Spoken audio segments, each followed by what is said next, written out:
উটের দুধ পান করা যায়, উটের গোশ খাওয়া যায়, হ্যাঁ, ওকে যানবাহন হিসেবে ব্যবহার করা যায়। 4, ওর পেচ্ছাপও পান করা যায়। উটের পেচ্ছাপ পান করবেন, অনেক রোগ ভালো হয়ে যাবে। যদি বলছেন এটা একটু কেমন বাড়াবাড়ি হলো না, আমি কেন বাড়াবাড়ি করবো? আল্লাহ নবী সাল্লাল্লাহু আলাইহি ওয়াসাল্লাম বলে গেছেন। শুনেন, আল্লাহর নবী মুস্তাফা সাল্লাল্লাহু আলাইহি ওয়াসাল্লাম মদিনাতে আছেন, একটা কাফলা গেল। কাফলা ছিল বেঈমানদের কাফলা, কাফিরদের কাফলা। তারা অসুস্থ হয়ে গেল। রাসূল পাক বলেছেন, মদিনার আবহাওয়া, মদিনার পরিবেশ মুনাফিকরা সহ্য করতে পারবে না।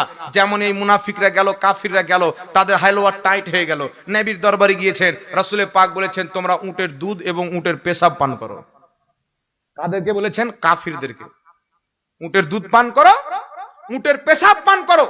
ইমাম সারাকসি রাহমাতুল্লাহ আলাইহি 1000 বছর পূর্বে আল মাবসুদ কিতাবের মধ্যে লিখছেন যে আল্লাহ পাকের রাসূল সাল্লাল্লাহু আলাইহি সাল্লাম ওই মুনাফিকদেরকে উটের পেশাব এই জন্য খেতে বলেছিলেন, হতে পারে কাফিরদের শেফা নাপাক জিনিস আছে।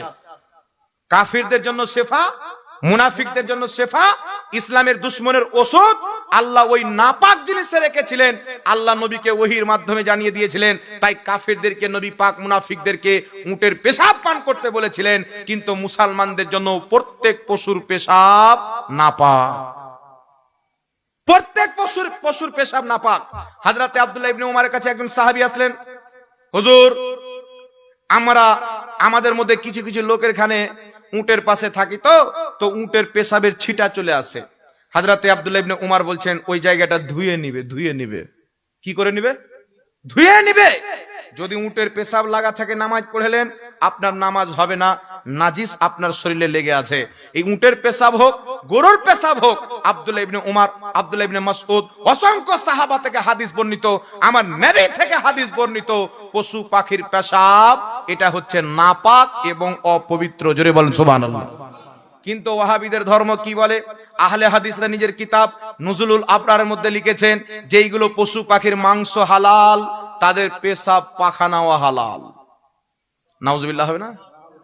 বলছে উটের পেশাব পান করা তো হাদিস থেকে প্রমাণিত, আর গরু, ছাগল, মুরগি, মুরগা যেইগুলোর মাংস খাই আমরা, এদেরও পেশাব হালাল, এটা কিয়াস দ্বারা প্রমাণিত।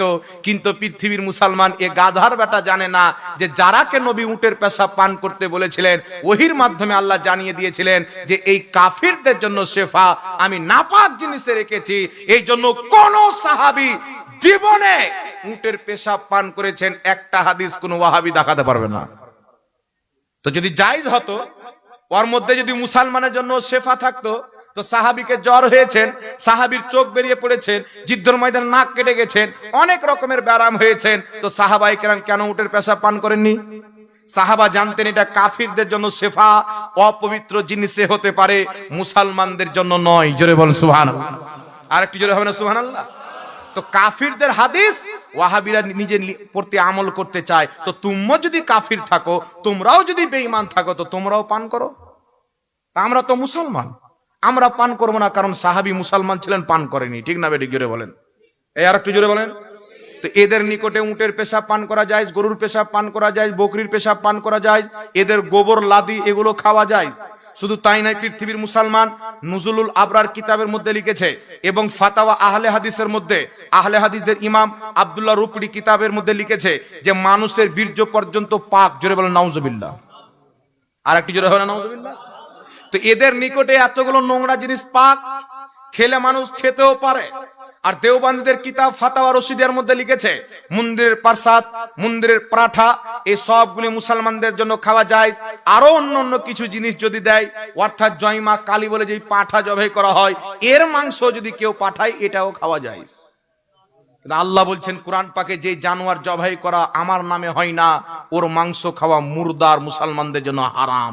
তো হারামকে এরা বানিয়ে নিয়েছে হালাল। তো মন্দিরের প্রসাদ তোমরা খাও, ইমাম হুসেনের ইসালে সওয়াবের খিচড়ি আমরা খাই।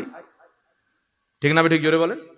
এই জন্য খবরদার, এ মুদ খানেওয়ালা, পায়খানা খানেওয়ালা, কাছুয়া খানেওয়ালা, গুই সাপ, মশলাটা বলে দিই। বুখারী শরীফের মধ্যে একটি হাদিস আছেন, তো রাসূল পাকের সামনে সাহাবায়ে কেরাম মাংস নিয়ে আসলেন। তো আল্লাহর নবী তুলে খেতে যাবেন, সাহাবী বলছেন, হুজুর এটা গুই সাপের মাংস, সান্ডা যাকে বলা হয়, নাকি বাংলাদেশ সান্ডা বলে না? সান্ডা, হ্যাঁ, সান্ডা যাকে বলা হয়, গুই সাপ। তো রাসূল পাক যখন শুনলেন গুই সাপের মাংস, নবী রেখে দিলেন। তো সাহাবায়ে কেরাম প্লেটটা নিয়ে খেতে আরম্ভ করলেন। নবী দেখতেছিলেন। নবী বললেন, আমার দেশে চলেন, আমি খাবো না। রাসূল পাক খেলেন না। এই হাদিস নিয়ে বলে নবী খাননি, তবে সাহাবা খেয়েছেন, নবী নিষেধ করেননি। মানে খাওয়া জায়েজ, আপনি না চাইলে নাও খেতে পারেন, মানে খাওয়া জায়েজ আছে। এই জন্য বলা হয় ওয়াহাবি হলো কুয়ার ব্যাঙ। যতদিন কুয়াতে ব্যাঙ থাকে মনে করে এটাই দুনিয়া। আর যখন কোনো মানুষ পানি তুলতে গিয়ে বালতিতে তুলে ব্যাঙকে বের করে দেয়, তখন ব্যাঙ মাথায় দিয়ে বলে আল্লাহ এত বড় দুনিয়া। তো এরা হচ্ছে কুয়ার ব্যাঙ। আবু দাউদের মধ্যে হাদিস, রাসূল পাক সাল্লাল্লাহু আলাইহি ওয়াসাল্লাম বলেছেন, তোমাদের জন্য গুই সাপ এবং সান্ডা খাওয়া আমি মুস্তাফা নিষেধ করে দিলাম। জোরে বলেন সুবহানাল্লাহ। নবী পাক পরে নিষেধ করে দিয়েছেন, তাহলে পূর্বের হাদিসে আমল চলবে? চলবে। কিন্তু আল্লাহ পাক কোরআনে বলেছেন, আমি তোমাদের জন্য সমুদ্রের প্রাণী হালাল করলাম। আল্লাহ কোরআন পাকে বলেছেন, তোমাদের জন্য সমুদ্রের প্রাণী হালাল করলাম। এই ব্রাদার, কোরআন পড়ে মানুষ গুমরা হবে, কোরআন পড়ে হেদায়েত পাবে। পূর্বের মুহাদ্দিস ফকিহদের মাধ্যমে যারা কোরআন বুঝবে তারা হেদায়েত পাবে, আর যারা নিজে নিজে বুঝবে তারা পথভ্রষ্ট হবে। যেমন আওয়াজ ছিল তেমন করেন, যেমন আওয়াজ ছিল তেমন করেন।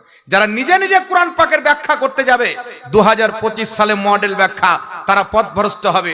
আল্লাহ বলেছেন সমুদ্রের প্রাণী তোমাদের জন্য হালাল করলাম। ফুকাহায়ে কেরাম বলছেন সমুদ্রের প্রাণী থেকে মুরাদ হচ্ছে একমাত্র মাছ, মাছলি, মাছ তোমাদের জন্য সমুদ্র হালাল করলাম। মাছ ব্যতীত যত রকম জিনিস সমুদ্র থাকে তোমাদের জন্য সব খাওয়া হারাম বা নাজায়েজ। কথা বুঝে আসছে গেছে না বাবা? তো আল্লাহর বলার উদ্দেশ্য হচ্ছে সমুদ্রের প্রাণী হালাল করলাম মানে মাছ। আর এরা নতুন ব্যাখ্যা কি করছে, যে যত কিছু আছে সমুদ্রের মধ্যে যদি সাপ থাকে সেটাও খাওয়া যায়, সমুদ্রের মাঝে যদি শুঁয়ার থাকে সেটাও খাওয়া যায়, সমুদ্রের মাঝে যদি কুকুর থাকে এদের নিকটে সেটাও খাওয়া যায়। তো কুত্তা বিল্লি খানেওয়ালা, পেশাব পাখানা খানেওয়ালা ইমামে হুসেনের হালুয়া খাবে না, শাবে বারাতের হালুয়া খাবে না, মুহররমের খিচড়ি খাবে না, 12 রবিউল আউয়ালের মাংস ভাত খাবে না। এইগুলো পবিত্র জিনিস, আল্লাহ সুন্নিদের কপালে লিখেছে। এই জোরে হবে না সুবহানাল্লাহ? এই জন্য মুত পেশাব খানেওয়ালা, মন্দিরের প্রসাদ খানেওয়ালা দেওবন্দি ওয়াহাবি যদি বলে খিচড়ি মুহররমে করা যাবে না, আগে একটা গরুকে পেশাব করিয়ে একটা বোতলে ভরে 2-3 জন ওর বুকে পাও দিয়ে ওর মুখে বোতল ভরে খাওয়াবেন, যে তোর বাপ লিখেছে জায়েজ খা। আল্লাহ হেদায়েত দান করুক, সকল পড়ুন আল্লাহুম্মা আমিন।